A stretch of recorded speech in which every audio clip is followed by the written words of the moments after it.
Ito ay rated SPG, striktong patnubay at gabay ng magulang ang kailangan. Isang mapagpalang araw mga kapamilya and welcome back. Si Rigor ang nagbigay ng hudyat na tuluyan na si Tanggol, kaya sumunod lang sa kanya ang pulis na sharpshooter. Ngunit biglang sinalo ni Santino ang bala. Sa kabila nito ay ayaw pa rin niyang aminin na pagkakamali niya ang lahat ng ito.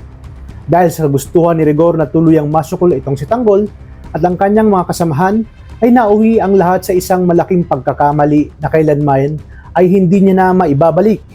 Isang pagkakamali na tumapos sa buhay ng kanyang sariling dugo at laman na si Santino. Matapos lasunin ng gusto ang isip ni Santino ng demonyong si Rigor, tuluyang naisagawa ang plano na pagtugis kay Tanggol.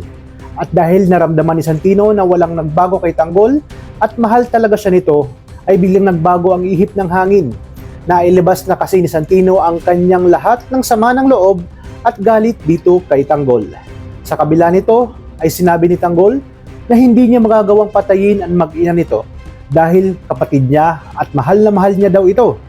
Dahil sa mga sinabing ito ni Tanggol ay natauhan si Santino at doon nagsimulang makaramdam ng matinding pagsisisi dahil sa pakikipagsabuatan niya sa mga pulis at sa kanyang amang si Rigor. Ngunit huli na nga ang lahat dahil kilala niya si Rigor at desidido talaga itong tapusin ang kanyang kuya Tanggol.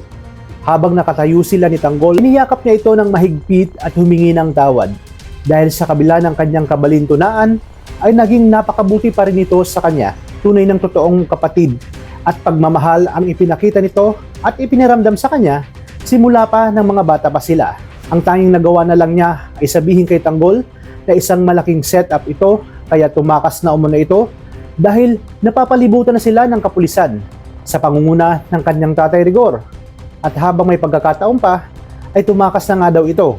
Dito nagulat si Tanggol at imbis na tumakas ay sabay nga sila ni Santinong nakipagbakbakan sa mga kalabang pulis. Dito na nagbigay ng hudyat si Rigor sa kanilang sharpshooter at tuluyan na nga itong si Tanggol.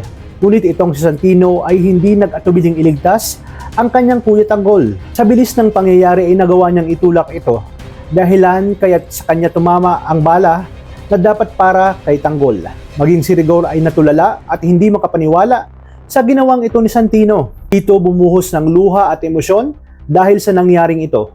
Agad namang pumasok si Ramon at ang kanyang mga kaibigan upang protektahan si Tanggol at tumakas na. Niyakap ni Tanggol si Santino at ipinangako na ipaghihiganti niya ang nangyari sa kanyang kapatid at dito nga napilitan silang umalis na.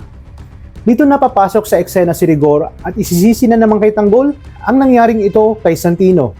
Mas lalo siyang magliliyab sa galit at sukdulan na ang paghihiganti na kanyang gagawin. Dilala niya ang mga labi ni Santino sa kanilang bahay at bantay sarado ng kapulisan ang paligid dahil batid niyang anumang oras ay pupunta sina Tanggol at Marites at doon niya nga daw ito tutuluyan upang mabigyan agad ng hustisya ang pagkamatay ni Santino. Ibig sabihin, di man lang niya iginalang ang mga labi ng kanyang anak na si Santino. Kaya pakaabangan natin kung paano ang paraan ang gagawin ng ating bidag si Tanggol na maitakas ang mga labi ni Santino upang makapagbigay ng galang at respeto sa huling pagkakataon